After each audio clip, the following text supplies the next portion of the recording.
Assalamualaikum warahmatullahi wabarakatuh. Salam, Om Swastiastu, Namo Buddhaya, dan salam kebajikan untuk kita semua.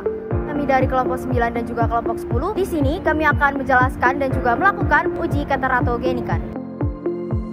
Uji keteratogenikan merupakan suatu uji yang digunakan untuk mengetahui ketoksikan pada suatu bahan yang diberikan selama masa organogenesis, di mana uji ini dapat digunakan sebagai evaluasi apakah zat tersebut dapat mempengaruhi kelainan pada perkembangan fetus di hewan uji selama masa organogenesis tersebut.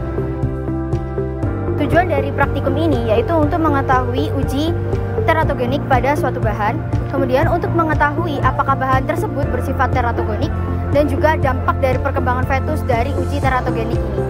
Alat yang digunakan pada praktikum uji keteratogenikan yaitu bak atau kandang, jarum kanul, kawat kasa, botol isi bermulut lebar, dissecting set, papan bedah, mikroskop, dan pipet. Bahan yang digunakan ada mus musculus atau mencit jantan dan betina berumur 2-3 bulan, gliserin, formalin 5%, etanol 96%, alizarin red, aquades, methylene blue, KOH 1%, dan NaCl 0,9%. Pada pengawinan dan penetapan masa kehamilan dapat dilakukan dengan mencit diaklimasi terlebih dahulu kurang lebih 7 hari. Mencit betina diamati siklus estrusnya. Jika telah berada dalam kondisi estrus atau siap kawin, maka dicampur dengan mencit jantan. Vagina plak pada mencit diamati 30 jam setelah ditetapkannya fase estrus mencit betina. Jika ada, maka mencit betina segera dipisahkan dan saat tersebut ditetapkan sebagai hari ke-0 kehamilan. Pada pemberian dosis, mencit betina yang hamil dicekok dengan zat teratogen yaitu monosodium glutamat atau MSG, mulai dari hari kehamilan ke-6 hingga hari kehamilan ke-12 dengan dosis yang telah ditentukan. Dosis yang digunakan adalah 1% dari berat badan mencit. Pencekokan dilakukan dengan jarum kanul sekali setiap hari.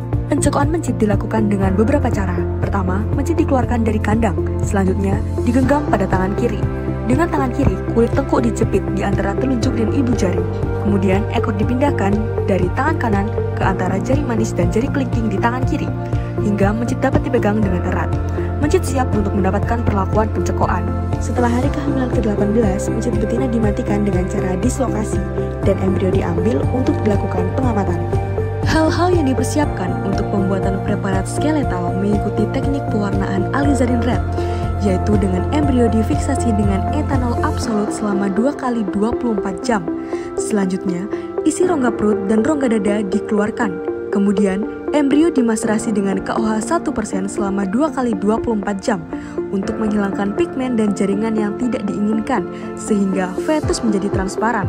Setelah itu, embrio transparan dimasukkan ke dalam alizarin red 0,1% dalam KOH 1% selama 10 menit. Selanjutnya dibilas dengan KOH 1% hingga warna ungu pada selaput transparan hilang. Embrio yang telah diwarnai tersebut berturut-turut dimasukkan ke dalam campuran KOH gliserin dengan perbandingan 3:1, 1:1, dan 1:3 masing-masing selama 24 jam.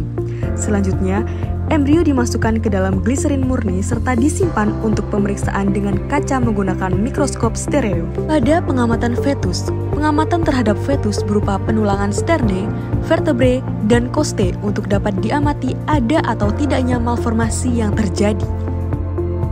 Dari hasil pengamatan yang dilakukan, didapatkan hasil pada fetus mus musculus kontrol yang tidak diberi perlakuan uji teratogenik, didapatkan pada vertebrae, koste, dan sterne yang teramati terjadi jumlah tulang yang tidak lengkap. Hal tersebut terjadi karena kesalahan perhitungan atau human error. Pada pengamatan fetus mus musculus pada pencekokan dengan dosis 1 gram per 100 ml MSG, didapatkan beberapa fetus dengan jumlah koste yang berlebih dan posisi koste yang renggang. Hal tersebut dapat dikarenakan kesalahan saat perlakuan dan perhitungan atau human error.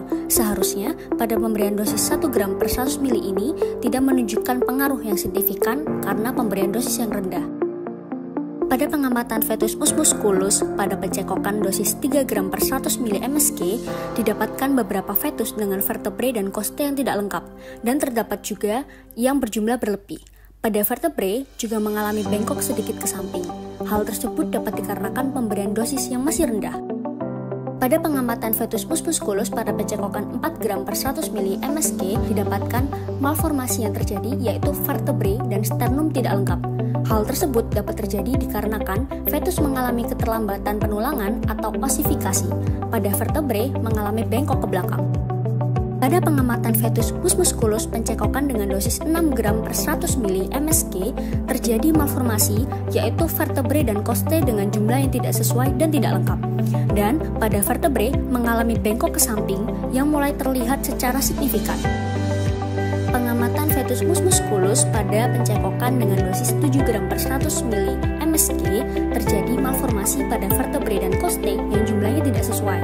Pada vertebrae juga mengalami bengkok ke samping atau skoliosis yang sangat terlihat, dan costae mengalami pembengkokan dan renggang yang terlihat sangat jelas. Lalu yang terakhir, pada pengamatan fetus musculus pada pencekokan 9 gram per 100 ml MSG, terjadi malformasi pada costae sisi kanan yang mengalami kerusakan parah, dan jumlah perbandingan costae yang terlihat sangat tidak seimbang akibat besarnya dampak keterlambatan dan gangguan osifikasi yang disebabkan oleh dosis teratogenik yang sangat tinggi. Pada umumnya, musculus yang normal memiliki jumlah vertebrae sejumlah 24, di mana terbagi menjadi 7 tulang servikal, 13 tulang torasik, 6 tulang lumbar, 4 tulang sakral, dan 28 tulang kaudal. Pada sternum terdapat 7 tulang, dan pada costae berjumlah 12, di mana terbagi lagi menjadi 7 costae verae, 3 costae spuriae, dan 2 costae fluctuates, sehingga dapat diketahui bahwa musculus yang normal memiliki jumlah vertebrae jumlah 24, sternum 7, dan costae jumlah 12. Dari hasil praktikum uji keteratogenikan dapat diketahui bahwa zat teratogen sangat berpengaruh terhadap perkembangan fetus musculus.